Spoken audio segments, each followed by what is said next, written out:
तरह से सौंपते हुए और प्रत्येक नागरिक का इसमें समर्थन हो जाए, इसके लिए तत्पर होकर कार्य कर रहे हैं। आप सभी गौ प्रेमी, प्रभु प्रेमी, धर्म प्रेमी भक्तजन, आपको सब कुछ ज्ञात है, क्योंकि बहुत पहले से आप इस गौ सम्मान आह्वान अभियान के कार्यक्रम में लगे हुए हो। हमारे गोपाल मोदी जी, इन्होंने सबको जागृत कर रखा, आप सब जागे हुए हो। बस आपसे अब एक ही निवेदन रह गया कि आप जाग चुके हो, आप औरों को जगाओ। कहा हिंदू जगेगा तो क्या करेगा? हिंदू जगेगा तो औरों को जगाएगा। और सबको जगाना क्या है, किस बात के लिए जगाना है? आज हमारे भारत में प्रजातंत्र है। आज हमें करना क्या है? अगर हमारा प्रधान सेवक हमें ये कह रहा है कि मैं आपका प्रधान सेवक हूं, इस बात को समझने की जरूरत है। संतों ने इस बात को कहा कि जनता मालिक है, ये इशारा प्रधानमंत्री स्वयं दे रहे हैं। मालिक का ही सेवक होता है ना, तो ये जो भारत का नागरिक है, जिसको मत का अधिकार है, जो एक वोट का राजा है, वो मालिक है। पर मालिक कब है? इस प्रजातंत्र में बहुमत से ये प्रजा, ये जनता, जनार्दन इसको कहा गया है, ये अगर खड़ी हो किसी हित के लिए, राष्ट्र हित के लिए, गौ हित के लिए, तो वो बात भारत के सरकार में चयनित जो आपके प्रतिनिधि हैं वो सुनेंगे और उसके लिए कानून बनाएंगे। ये आप सबको पता है, सबको ज्ञात है। तो बस इतनी सी बात है कि हम सबने सबको जागृत करना है कि अब हमें स्वयं जो भी कानून नियम अपने लिए चाहिए, राष्ट्र के हित में चाहिए, गौ माता के हित में चाहिए, उसके लिए प्रार्थना पत्र से काम चलने वाला है। अगर हम एक साथ खड़े होकर एक मत से बड़े अनुनय विनय के साथ संकीर्तन करते हुए प्रार्थना पत्र माननीय प्रधानमंत्री, महामहिम राष्ट्रपति, महामहिम राज्यपाल और माननीय मुख्यमंत्री तक पहुंचा दे, उसी के लिए संतों ने ये जो है प्रारूप बनाया है कि सब तक ये बात पहुंचे। और आपको ये जानकर बड़ी खुशी होगी कि हमारे संतों के जितने भी पंथ के संत हैं, सब गौ माता के प्रति भाव रखते हैं और सब एक मत हैं। जब सब संत एक मत हैं, तो जो भी संतों के अनुयायी हैं, प्रभु भक्त हैं, वो भी एक मत है। अब जरूरत क्या है? इस जो एक मता है हमारी, ये जो हम एकत्र हैं गौ माता के लिए, ये बात सरकार तक पहुंचानी है। तो कैसे पहुंचेगी? इसके लिए माध्यम बनाया गया कि एक तो आपको प्रपत्र दिया जा रहा है, उस पे आपको हस्ताक्षर करना है, अपना मोबाइल नंबर देना है। दूसरा क्या है? एक आपको बारकोड दिया गया है। आप देखेंगे प्रपत्र के पीछे बारकोड है। उस बारकोड को आपको गूगल में जाकर स्कैन करना है और सोशल मीडिया के जितने प्लेटफॉर्म है सब खुल जाते हैं, ओपन होते हैं। अब उसमें अपनी एंगेजमेंट दिखानी है, अपनी उपस्थिति दर्ज करानी है। और जितनी ज्यादा आपकी उपस्थिति दर्ज होगी, जितनी ज्यादा आपकी एंगेजमेंट उसमें दर्ज होगी, इसका मतलब है कि जितने लोग उधर एंगेजमेंट में आ गए, इधर सिग्नेचर कर दिया और ज्यादा से ज्यादा संख्या में तहसील में पहुंचे, तो क्या मतलब हुआ कि भारत की इतनी जनता चाहती है कि ऐसा कानून बने। तो कितने पहुंचेंगे? हमें कोशिश करनी है कि कम से कम भारत के जितने भी जनसंख्या है उसके 70% वहां हाजिरी पहुंच जाए। सिग्नेचर के रूप में पहुंचेगी, सोशल मीडिया में एंगेजमेंट के रूप में पहुंचेगी और प्रत्यक्ष भी तहसील तक पहुंचना है। अगर आपने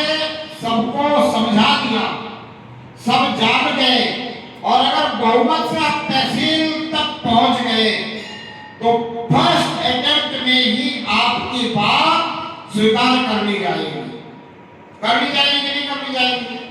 बस इसी के लिए आपको स्वयं को तैयार करना है, और जहां स्वयं को तैयार करना उसके साथ साथ औरों को भी जगाना है, तैयार करना है।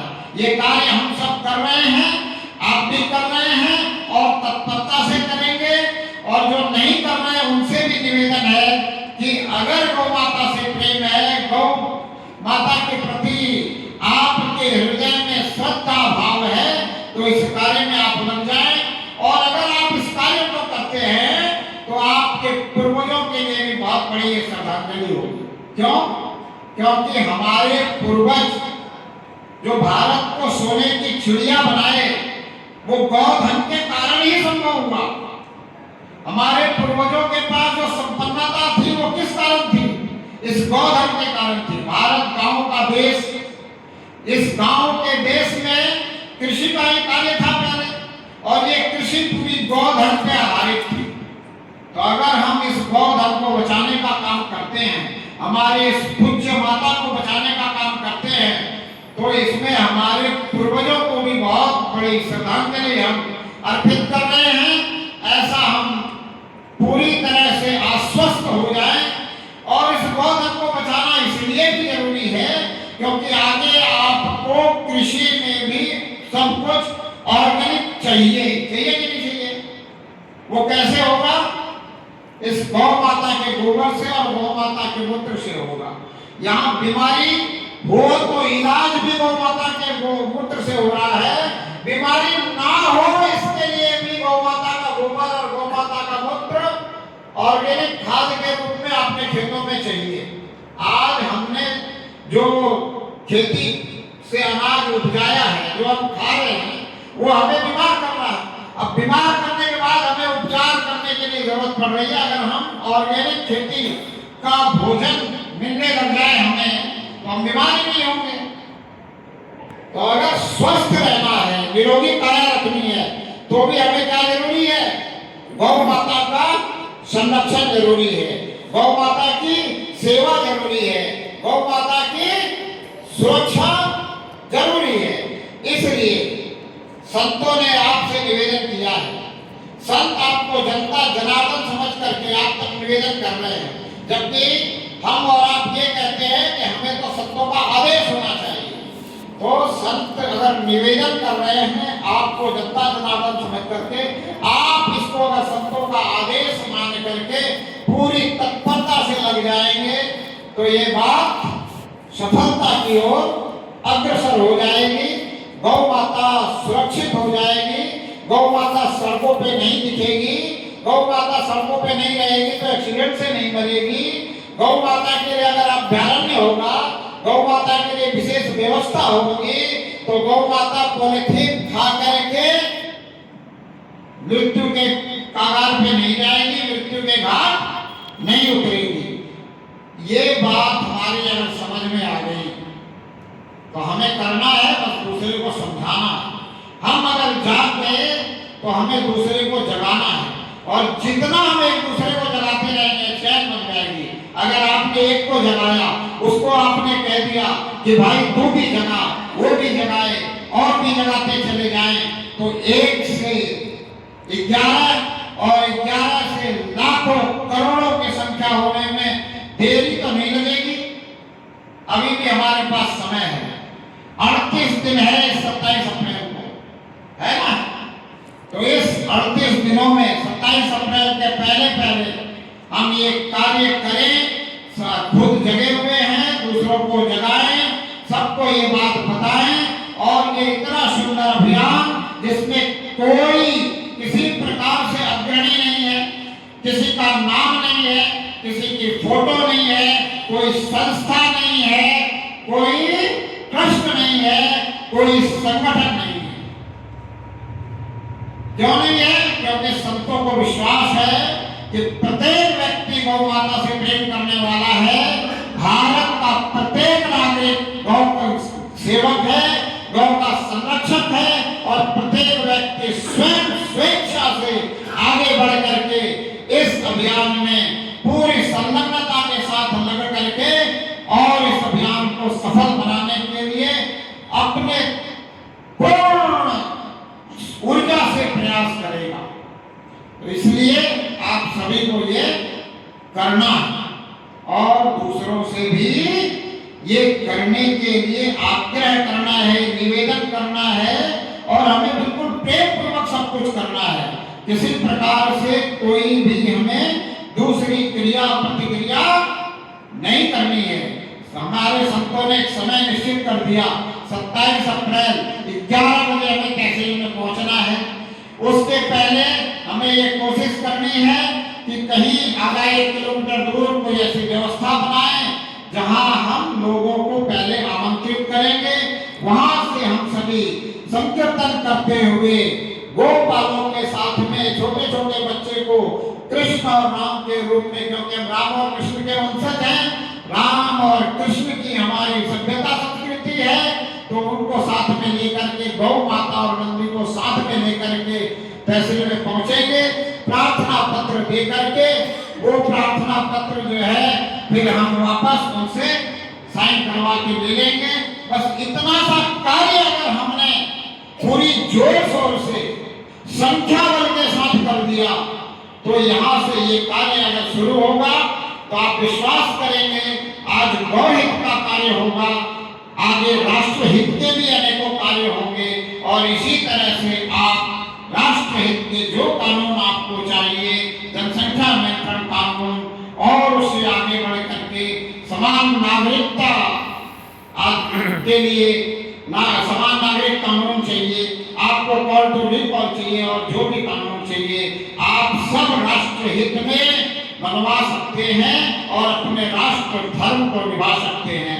तो इस समय आप अपने धर्म को और राष्ट्र धर्म को निभाते हुए ये सब बड़ी प्रेम और संलग्नता के साथ करके इस राष्ट्र को बचाने का काम करेंगे, गाय को बचाने का काम करेंगे।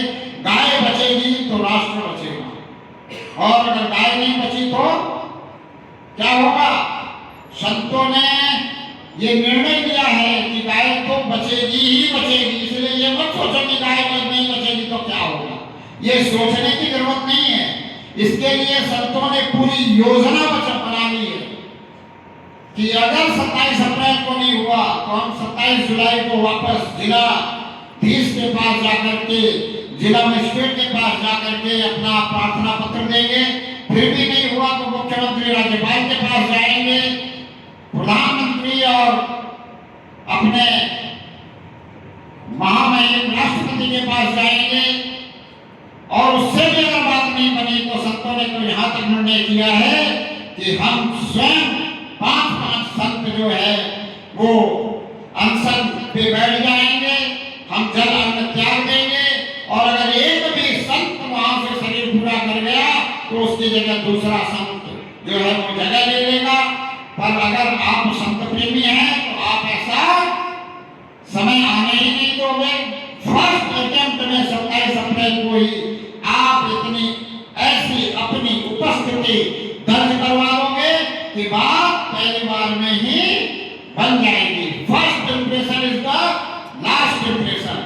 इसलिए सभी तत्परता से कार्य कर रहे हैं, जिन्होंने भी स्वेच्छा से प्रभार लिया है वो भी कार्य कर रहे हैं और आप सभी को स्वयं प्रबंधन करते हुए स्वयं जो है इस कार्य की तरफ बिल्कुल तत्परता से लगना ही है। अन्यथा मैं एक और बात बता देता हूँ, गौ माता को बचेगी, संतों के कारण बचेगी, पर राष्ट्र बचाने की बात जहां तक आएगी वहां तो फिर आपकी संख्या बल ही काम आएगी। तो वो संख्या बल आपको अभी दिखा देना चाहिए जिसके कारण आगे आपको संख्या बल दिखाने में किसी प्रकार की कोई तकलीफ, कोई समस्या नहीं आएगी, क्योंकि आगे हमें राष्ट्र को बचाने के लिए भी बहुत सारे नियम कानून बनवाने हैं। बनवाने हैं कि नहीं बनवाने हैं? चाहिए कि नहीं चाहिए? चाहिए। क्यों चाहिए? क्योंकि राष्ट्र सुरक्षित रहेगा तभी हमारे आगे आने वाली पीढ़ी इस राष्ट्र में शांत और सद्भाव के साथ में जीवन यापन कर सकेगी। और अगर ये काम हमने यहाँ कर लिया तो आप ये ना समझे कि ये सिर्फ राष्ट्र तक सीमित रहेगा, ये समग्र विश्व में बात जाएगी और समग्र विश्व में शांति की स्थापना हो जाएगी, समग्र विश्व में सद्भावना की स्थापना हो जाएगी। और समग्र विश्व अगर यहाँ से शांति और सद्भावना की बात को समझ गया तो आप समझ रहे हो कि भारत को विश्व गुरु बनने में कोई नहीं रोक सकता। इसलिए आपसे ये संत निवेदन कर रहे, आग्रह कर रहे, इसलिए संत उन स्थानों में भी जा रहे हैं, उन राज्यों में भी जा रहे हैं जिनकी भाषा तक उनको नहीं आती। साउथ में जा रहे हैं हमारे यहाँ संत, उनकी भाषा नहीं आती, पूर्वांचल साइड में और में सब जगह संत अपना प्रवास कर रहे हैं। सभी अपनी अपनी प्रयास में लगे हुए हैं कि ज्यादा से ज्यादा लोग, ज्यादा से ज्यादा जनसंख्या, ज्यादा से ज्यादा हमारे देश के नागरिक जागरूक हो और अपने अधिकार को समझें। ये समझें कि हमारा प्रधानमंत्री हमें ये बता रहा है कि मैं अगर सेवक हूं तो आप मालिक हो। प्रधानमंत्री ने कहा मैं चौकीदार, हमने भी कहा ना मैं भी चौकीदार, कहा कि नहीं कहा? तो प्रधानमंत्री ने चौकीदार कहा तो अपने देश की सीमा को, सेना को व्यवस्थित किया कि नहीं किया? उनको जो चाहिए वो दिया कि नहीं दिया? तो हम भी कहते हैं हम भी चौकीदार, हम किसके चौकीदार? तो हम अपनी सभ्यता, संस्कृति और धर्म के अगर चौकीदार बने हैं तो हमें अपनी सभ्यता, संस्कृति और धर्म को बचाने के लिए, गौ माता की रक्षा के लिए ये जो प्रस्ताव संतों ने दिया, इस प्रस्ताव में अपने आप को पूरी तत्परता से लगा देना चाहिए। इससे सुंदर और प्रस्ताव नहीं हो सकता। और मैं कहता हूं कि अगर ये प्रस्ताव भारतीय नागरिक नहीं समझ पाए तो फिर जो लोग कहते हैं कि हिंदू सोया है और सोया ही रहेगा, वो बात सत्य हो जाएगी। इसलिए इस प्रस्ताव को सब तक पहुंचाना है। ये प्रस्ताव किसी एक का नहीं, किसी का इसमें नाम नहीं, संस्था नहीं, संगठन नहीं, कोई किसी प्रकार से ट्रस्ट नहीं। इस प्रस्ताव की और विशेषता है, इसमें कोई डोनेशन नहीं, किसी से डोनेशन लेना नहीं है, अपने प्रबंधन से जो होता है वो करना है। जिसको परमात्मा ने जितना दिया है, जिसके अंदर हृदय में जितना प्रेम है गौ माता के लिए, अपने धर्म के लिए, अपने राष्ट्र के लिए, वो उतना खुल करके तन मन धन से सेवा में अपने आप आ जाए। पर नाम कहीं नहीं आना है। क्यों? क्योंकि हमारे यहाँ तो कहते हैं कि इस हाथ से दान दो, तो इस हाथ को पता नहीं करना चाहिए। आज तक हमने जहाँ भी कुछ दान दिया वहाँ देखा बहुतों के नाम आए हुए हैं, कुछ लोग गुप्त दान भी देते हैं, पर अब सब गुप्त दान कर रहे हैं, सब अपनी अपनी सेवा गुप्त दे रहे हैं, सब अपने अपने स्तर पे जो करना चाहिए वो कर रहे हैं। तो जो जागे हुए हैं वो कर रहे हैं, आगे जो हम जिनको जगाएंगे उनको भी ये बात बताएंगे और पूरी बढ़ चढ़ करके इस अभियान को हमें सफलता की ओर ले जाना है। बोलो गौ माता की जय, गौ माता की जय। गौ माता की सेवा हो, गौ माता की सुरक्षा हो, गौ माता की सेवा हो, गौ माता की सुरक्षा हो, भारत माता की जय, परमपिता परमात्मा की जय हो, धर्म की जय हो। अधर्म का नाश करेंगे। धर्म का नाश कैसे होगा बताओ? धर्म का नाश सिर्फ बोलने से तो होगा नहीं।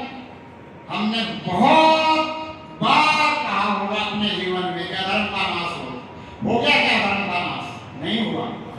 करेंगे तो होगा। तो करना क्या है? सिर्फ अपने अधिकार को समझना है और अपने अधिकार का उपयोग करना है। एक साथ खड़े होकर के ये मांग करोगे ना कि हमें गौ माता के लिए सुरक्षा चाहिए, सेवा चाहिए, गौ माता को सम्मान चाहिए, तो फिर अधर्म का नाश हो जाएगा और धर्म की जय हो जाएगी। इसलिए मैं कहता हूं कि अब अगर कोई नारा लगवाता है कि अधर्म का, तो आपको कहना चाहिए कि नाश करेंगे। अधर्म का नाश करेंगे, अधर्म का नाश करेंगे, विश्व का कल्याण करेंगे, विश्व का भी कल्याण करेंगे, विश्व का कल्याण करेंगे, विश्व का कल्याण करेंगे। प्राणियों में सद्भावना पैदा, प्राणियों में सद्भावना हो, प्राणियों में सद्भावना हो, पर प्राणियों में सद्भावना भी भरेंगे तब होगी। ये सद्भावना भरने का प्रयास ही तो संत करते हैं। और संतों ने कहा है कि पारस और संत में एको अंतर हो जा। पारस तो लोहा कंचन करे, संत करे आप समान। अगर संत की संगति में बैठ करके आपके अंदर संतत्व नहीं आता है तो इसका मतलब आप संत की संगति में पूरी तरह से नहीं बैठे। तुलसीदास जी कहते हैं प्रथम भक्ति संतन कर संगा, दूजी ममरति कथा प्रसंगा। आप तो पहली भक्ति में ले जाते हो, संत का संग कर लेते हो, दूसरी भक्ति की शुरुआत करनी चाहिए। संत से जो आपने सीखा, जो जाना, वो प्रसंग, वो कथा औरों को सुनाने का प्रयास करना चाहिए। कम से कम अपने घर में, परिवार में तो सुनाना समझाना चाहिए। 24 घंटे में 24 मिनट भी आज हम घर में एक साथ नहीं बैठते। बैठता है क्या कोई एक साथ में? सारा परिवार 24 घंटे में 24 मिनट साथ में बैठना चाहिए कि नहीं बैठना चाहिए? जब साथ में बैठोगे तभी तो कुछ आपसी वार्तालाप करोगे, तभी तो कुछ धर्म की चर्चा करोगे, तभी तो बता पाओगे कि धर्म क्या है और अधर्म क्या है। हमारे नौनिहालों को पता ही नहीं है कि धर्म क्या है और अधर्म क्या है, और वो धर्म को छोड़कर अधर्म की तरफ जा रहे हैं। हम उसको धर्म परिवर्तन कह रहे हैं, वो धर्म परिवर्तन नहीं है, वो धर्म को छोड़कर अधर्म की तरफ जा रहे हैं। धर्म क्या है? दया धर्म का मूल है। अब दया अगर धर्म का मूल है तो जहां दया नहीं है वहां क्या है? वो अधर्म है कि नहीं? अगर राजनीतिज्ञों ने उस तथा कथित गठित व्यवस्था को, वो व्यवस्था है तथा कथित गठित, किसी एक के द्वारा गठित की गई है, धर्म कह दिया है और हमने उसको स्वीकार किया है, तो वो हमारी गलती है कि नहीं है? हमने मजहब को भी धर्म कह दिया, रिलीजन को भी धर्म कह दिया, लेकिन वहां दया नाम की कोई चीज नहीं है। हम तो जीव सेवा ही शिव सेवा ये मानने वाले लोग हैं कि नहीं? जीव सेवा ही शिव सेवा। हम जीवों को जिलाने के लिए देते हैं कि नहीं? चींटियों को, पक्षियों को, मछलियों को, गायों को, कुत्तों को, और भी कोई हमें भूखा जीव मिल जाए हम उसको देते हैं कि नहीं? हमारी संस्कृति कौन सी संस्कृति है? जियो और जिलाओ, जियो और जिलाओ की संस्कृति है। जियो और जीने दो नहीं, जियो और जीने दो में दया और करुणा उसमें दिखाई देती है कि आपको? जियो और जीने दो में मैं बहुत अच्छे से जी रहा हूँ, वो जैसे जी रहा उसको वैसे जीने दे रहा हूँ, इसमें दया और करुणा कहाँ है? और अगर मैं बहुत अच्छे से जी रहा हूँ, वो अच्छे से नहीं जी पा रहा है, उसको अच्छे से जिला रहा हूँ, जिलाने के लिए जो कुछ करना चाहिए वो कर रहा हूँ, तो इसमें आपकी दया और करुणा है। तो हमारी सभ्यता संस्कृति दया और करुणा की संस्कृति है, जियो और जिलाओ की संस्कृति है, खाओ और खिलाओ की संस्कृति है। हमारे यहाँ कहते हैं भूखे को भोजन देना धर्म है। इसलिए हम चींटियों को, पक्षियों को, मछलियों को और सभी पशुओं को, गायों को, कुत्तों को, सबको भोजन की व्यवस्था करते हैं। और एक विशेष बात आपको बताता हूँ, सिर्फ आपको याद है, मैं सिर्फ आपको रिमाइंडर करवा रहा हूँ। हमारी ऐसी संस्कृति है कि हम जानते हैं कि सर्प में जहर होता, फिर भी नाग पंचमी के दिन सर्प को भी दूध पिलाते हैं, पिलाते हैं कि नहीं? तो हम हैं जियो और जिलाओ वाले, हम हैं खाओ और खिलाओ वाले। हमें इस बात को समझना होगा, और हम अगर संत के साथ बैठे हैं और संत से जो सीखे हैं वो हमें दूसरों को सिखाना होगा।